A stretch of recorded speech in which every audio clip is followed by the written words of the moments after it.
What if all the females in the world could no longer give birth? Would the human race even be able to continue? This terrifying story begins in the future, where Earth's environment has deteriorated so much that it has become uninhabitable for humans. Pollution is everywhere, and the oxygen levels in the air are continuously decreasing. As a result, wealthy individuals with endless money moved to another planet named Kepler, 2. This planet had an atmosphere somewhat similar to Earth's, so humans could live there comfortably. However, poor people who could not afford to go to Kepler, 2 had to somehow endure the Earth's deteriorating environment. But as they say, whatever happens, happens for the best. After some time, the wealthy individuals who had moved to Kepler, 2 discovered that females in that environment could not become pregnant. If humans could not produce offspring, their species would not continue. Consequently, the scientists of Kepler, 2 initiated a mission to check whether Earth was still habitable. The first mission, named Hisense, was sent to Earth, but after arriving, their contact with Kepler, 2 scientists was lost. To find out what happened, a second mission named Hisense was sent a few months later. As their spaceship entered Earth's atmosphere, it began to fall rapidly due to technical issues. The good news was that the spaceship fell directly into water, preventing the astronauts from being killed. Inside the spaceship, an astronaut named Blake was with her teammates, Cake and Tucker. Tucker was having difficulty breathing, so Blake put an oxygen mask on him, but she soon fell unconscious as well. After an hour, Blake's eyes opened. Blake's 2 teammates had washed ashore, but sadly, Cake had lost his life in the accident, and Tucker was severely injured.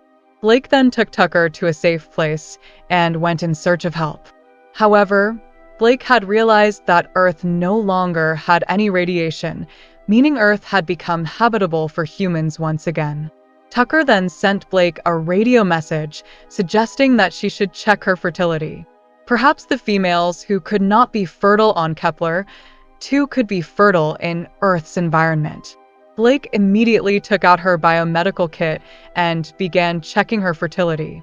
She discovered that she was still fertile, but the result was negative, meaning she still couldn't give birth. With no help available around her, Blake wanted to return, but the thick fog made it impossible for her to see anything. Tucker then fired a flare gun to signal Blake to come over, but Tucker was soon surrounded by people who had been living in Earth's environment for a long time. These were the poor people who had been unable to go to Kepler, 2 and were forced to remain in Earth's deteriorating environment. They began to capture Tucker and take him with them. When Blake, while running, reached Tucker, these people also captured her. After half an hour, when Blake regained consciousness, she found herself and Tucker in a pit. They had been imprisoned by the people living on Earth. Blake noticed that Tucker was severely injured, and if he didn't receive proper treatment soon, his wound would start to rot. Therefore, Blake asked the people outside for her biomedical kit so she could treat Tucker. The people immediately pulled Blake outside, but first told her to treat their man. Blake used her kit to treat the man and then returned to Tucker. She continued administering injections to Tucker while informing him that she had seen children of all the women, which meant that females on Earth were completely fertile and could give birth. However, Tucker's bleeding wouldn't stop. He then told Blake to focus on her mission and leave him behind, as he would become a burden if he survived. With a heavy heart, Tucker took a fatal pill and consumed it, leading to his immediate death. Blake was determined not to let Tucker's sacrifice be in vain, so she decided to make the mission successful. It was also revealed here that Blake's father had been part of the first Hisense mission. Blake had another reason to return to Earth, to find her father. Now, the children of those humans began to annoy Blake by pouring water on her. The children seemed to enjoy tormenting Blake, but then Blake managed to trap a girl named Mayla with her words. Blake told Mayla that she needed a red box that was kept there.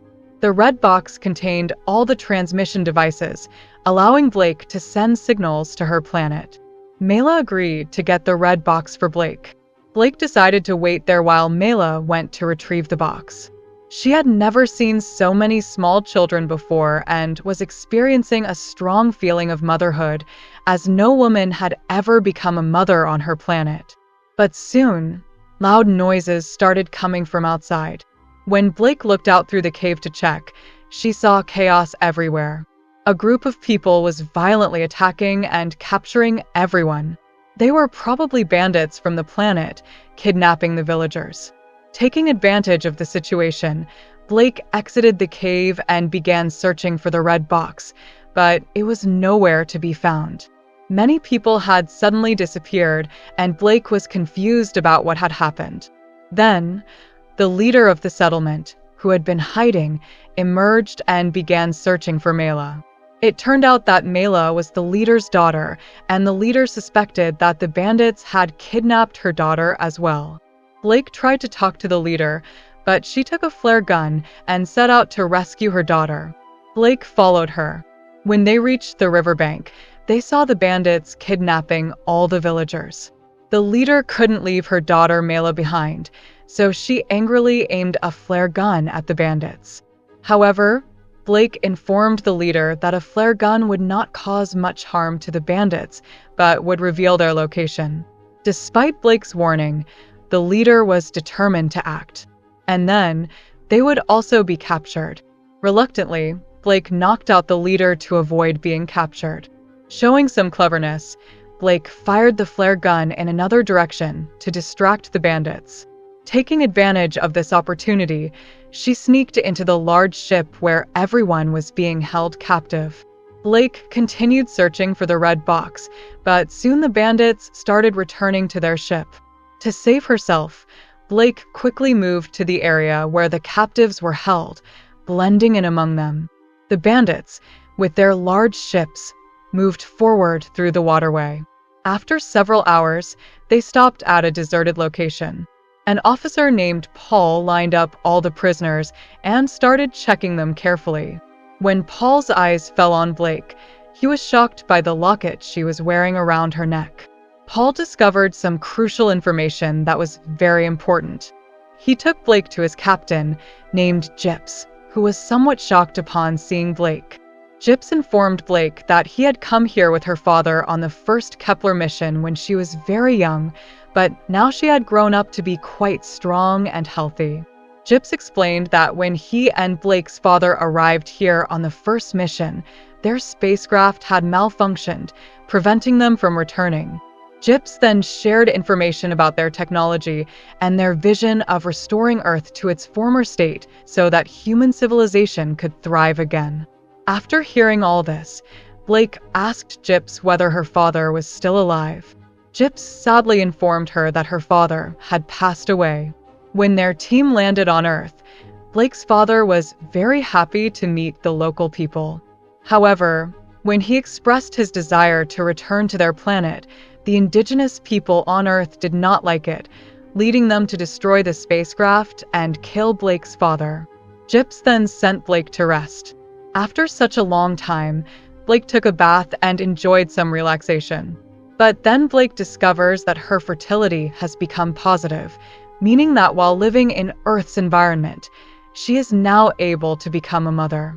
After a while, Gyps takes Blake to a school where many young girls and boys are present. Notably, there are significantly more girls than boys. Gyps has also adopted a child named Neil. Blake goes to talk to Neil and, during their conversation, Neil mentions that plants came before us and that they have no end. Blake is shocked because her father had said similar things. Blake asks Neil where he learned this, and Neil replies that an old man living in the side room of the engine room taught him. Blake becomes suspicious that this old man might be her father, so she heads toward the engine room immediately. Through the glass of the door, she sees a man sitting inside, but then Gyps arrives.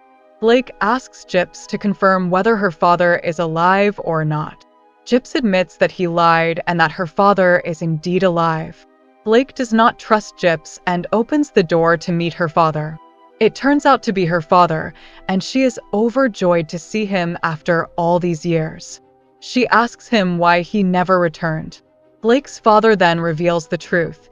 When he and his team returned to Earth, they found that the people here had developed according to the environment, and their colony, which resides on Kepler-2, was disrupting the local inhabitants' way of life. This disruption was causing the indigenous people on Earth to die out. Therefore, Blake's father did not want anyone else from Kepler-2 to come to Earth because it would lead to the extinction of the Earth's indigenous people. Blake starts to become suspicious of Gyps, but Gyps continues to pretend to be very friendly. Gyps even invites Blake for dinner to impress her, but suddenly, all the lights go out during the meal. Blake becomes extremely alarmed by the situation.